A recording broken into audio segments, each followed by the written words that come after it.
اچھا سر، اگلا کوشچن جو ہے وہ بھی انہی بھائی کی طرف سے آیا ہے.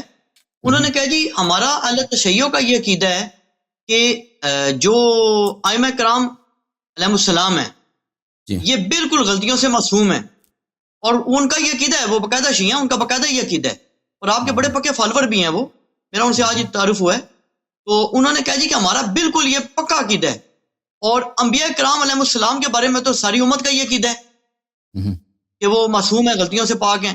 تو وہ کہتے ہیں جی کہ قرآن کو جب کھولتے ہیں تو اس میں یہ جو چیز آتی ہے کہ رسول اکرم صلی اللہ علیہ وسلم نے شہد کو اپنے اوپر حرام فرما لیا تھا، جس پر اللہ پاک کی طرف سے کچھ سخت الفاظ بظاہر محسوس ہوتے ہیں.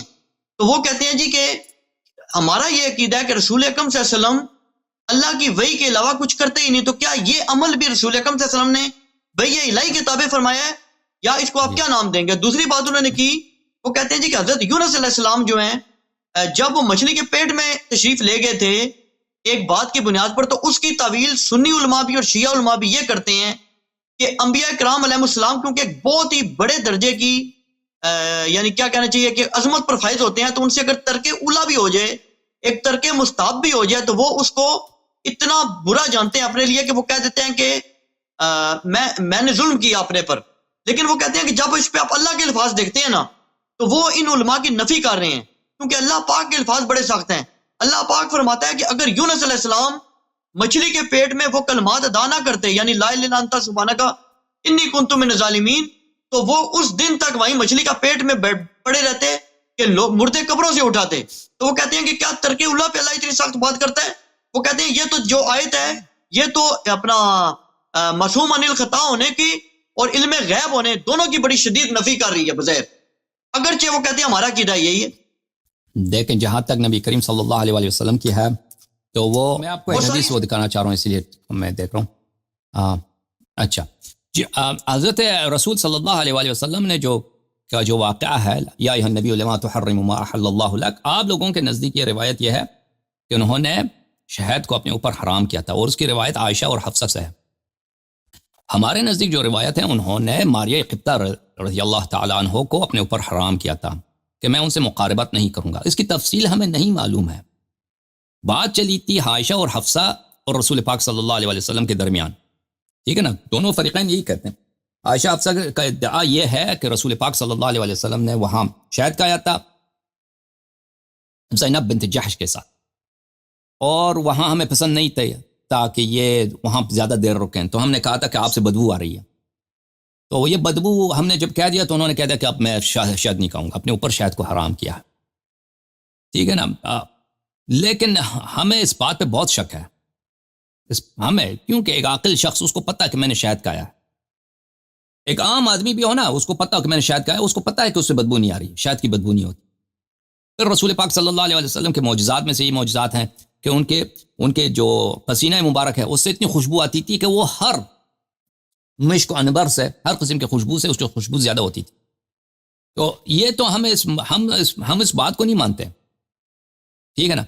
حدیث، ہمارے احادیث میں یہ ہے کہ انہوں نے کہا تھا کہ میں ماریہ قبطیہ سے، اب وہ ماریہ قبطیہ بھی ان کی جو ہے وہ کنیز تھی، وہ کوئی ان پہ واجب نہیں تھا کہ ان کے ساتھ حتماً وہ ہم بستر ہو جائیں. ہم بستر ہونا مرد کے لیے ضروری ہے، اپنے جو منکوحہ ہے جس کے ساتھ نکاح، اس کے ساتھ ہم بستر ہونا 4 مہینے میں ایک دفعہ ضروری ہے.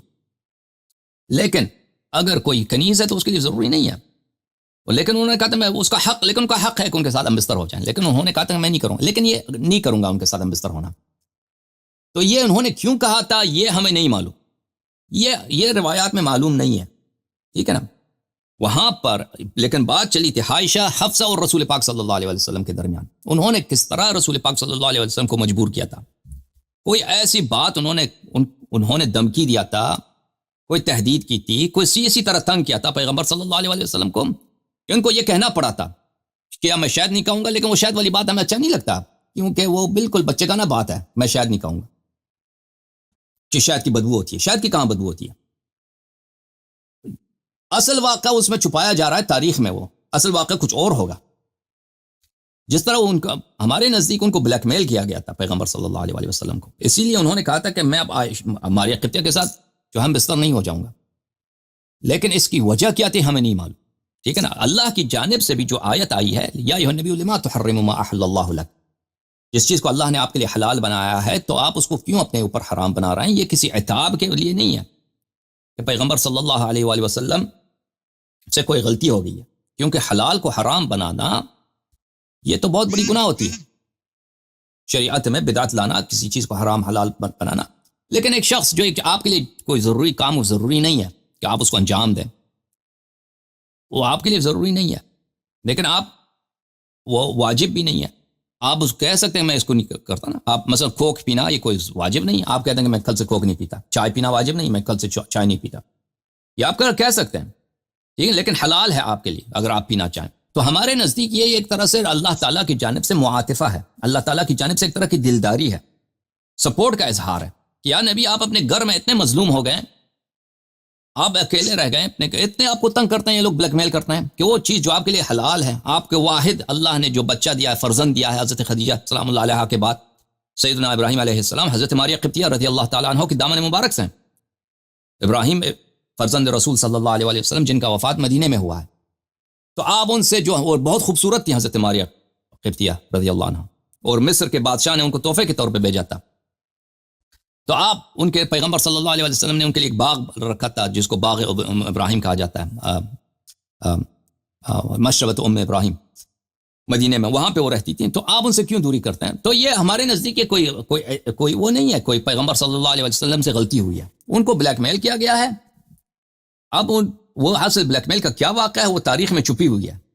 یہ کہنا کہ انہوں نے شہد کھایا تھا یہ ہمارے نزدیک قبول نہیں ہے، یہ بہت ہی بچگانہ بات لگتی ہے، لیکن حقیقت یہ ہے کہ ہمیں نہیں معلوم کہ اس کی وجہ کیا ہے. بہرحال یہ پیغمبر صلی اللہ علیہ وسلم سے کوئی غلطی نہیں ہوئی ہے. حضرت یونس علیہ السلام سے جو ترک اولا ہوا ہے تو اللہ تعالیٰ کی جانب سے ان پر یہ ان کو ان کے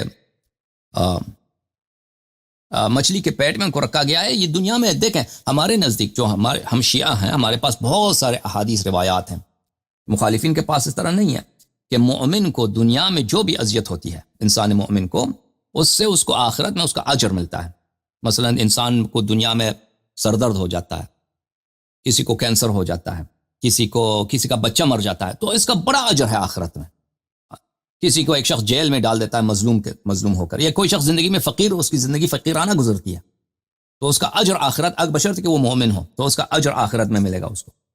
حضرت یونس علیہ السلام اگر مچھلی کے پیٹ میں گئے تھے تو اگر وہ مثلا زیادہ عرصہ رہتے تو ان کا اجر اتنا ہی بڑھتا، اور ان سے جو غلطی ہو گئی تھی اس کی وہ کفارہ ہوتا. اچھا، اب آپ کے سوال کی طرف آتے ہیں. اور ساری اس میں اگر اجازت دیں میں دو چیزیں اور ایڈ کر دوں جی اگر اجازت دیں.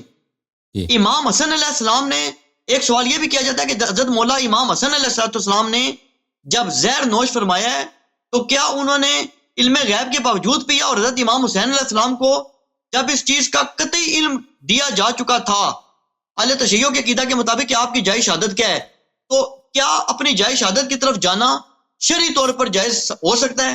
یہ بھی ایک اعتراض کیا جاتا ہے، اس کا علمی جواب عنایت فرما دیں تاکہ یہ موضوع بالکل کور ہو جائے.